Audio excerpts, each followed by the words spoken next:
Hey there, what is up you guys? I am Jerry and welcome back to the channel, The Chicago Griller. This is the show where I share my favorite tips, tricks, and recipes for the Weber Q. If you think that I can help you out, hit the like button and subscribe. In today's video, I'll be making yet another Chicago-inspired recipe. You may have heard of Chicago-style hot dogs or Chicago-style deep dish. But have you ever heard of a Maxwell Street Polish? If not, you're in for a real treat. So come on and check this out.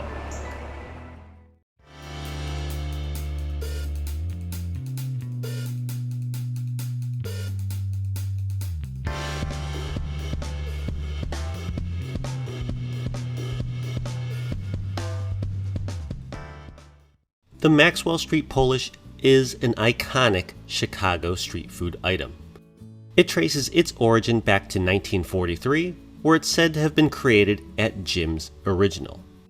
The stand has moved from its original location, which was located at the intersection of Halsted and Maxwell Street, hence the name. All that said, you can make this at home. Today, I'll be demonstrating this cook on my Weber Q2000. You will require a griddle accessory for this cook, like the Weber Q griddle, or in my case today, I'm going to be using this Lodge cast iron griddle. I like the extended length of it, as it provides a surface where I could cook indirect with the use of a roasting rack. I'll dive a little bit more into the reasoning for using this method once we get to the cook. But first, we got to pop that ignition and let this grill and all the components on it preheat and come on up to a nice hot temperature. And actually, you know, there's one thing I forgot to do, and that was to spray everything down with some non-stick spray. So here I'm just going to spray a little bit of the spray onto my roasting rack as well as onto my flat griddle surface. Alright, and let's try this again. Shut the lid and let everything preheat. After about 15 minutes of preheating, we are ready to cook. First thing we're going to do is we're going to drop a tablespoon or two of butter onto the griddle. Let this melt down a little bit and also set your gas knob down to a medium heat. The non-stick spray as well as the lower temperature will help prevent the butter from burning on the griddle.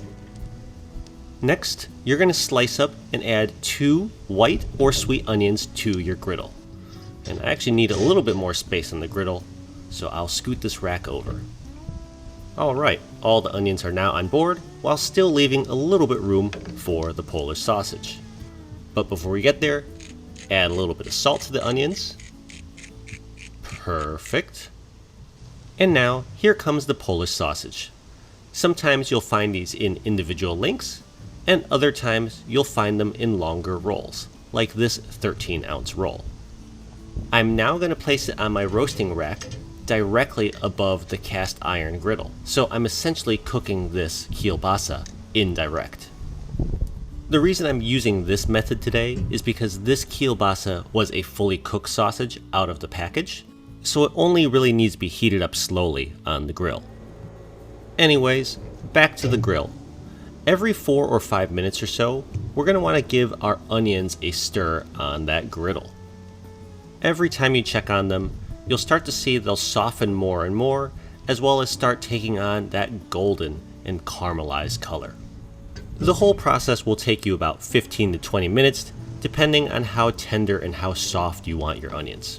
Again, give them a check and stir them every 4 or 5 minutes or so. But regardless, at the 15-minute mark, I think it's time to pull the sausage off of the roasting rack. It should be heated almost all the way through at this point. But to finish them off, I want to give it about a minute or two per side on hot cast iron. So basically, a nice finishing sear for that taste and texture. Don't wander too far because that minute or two goes very quickly. And if you leave this sausage on the grill too long when it's fully cooked, it will split and you'll lose all those delicious juices. And see, after just a minute, we've got a nice little layer of char on top. The onions are starting to cook down a little bit more, and we're getting close to the end of our cook. So here, I'll shut the lid one last time and let everything finish on the grill. And after that minute, I have pulled everything off the grill, but here is my fully cooked Polish sausage. I need to separate this roll into individual links. So here is one link, and here I'm going to cut a second link. These are the approximate size of a standard sausage roll or hot dog bun. So what do you think? Looks pretty yummy, right? Alright, let's go assemble our Maxwell Street Polish. Place that grilled sausage in a toasted bun, grab a heavy serving of those caramelized onions, and heap them on top of that sausage. I'm serious, don't hold back and really smother it here. Honestly, you might end up putting a whole onion on a single Maxwell Street Polish. Alright, what do we got next? Next, we have another classic Chicago ingredient, and that is the sport pepper. It's a sweet pepper with a very mild kick. Anyways, we're going to line our sausage on both sides with a generous helping of these sport peppers. If sport peppers aren't available near you, pepperoncinis are a good alternative to use. Now, one final ingredient to finish this off, some yellow mustard. And that's it. That's everything that goes on a Maxwell Street Polish, a Chicago street food icon. But you know, one is not enough, so let's go quickly assemble and build out another.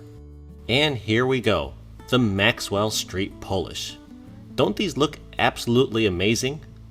Let me know in the comments down below if you've tried a Maxwell Street Polish sausage and how you think this compares to its close cousin, the Chicago-style hot dog.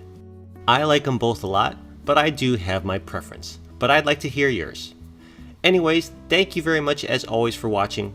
I cannot wait to see you all again next time. Bye!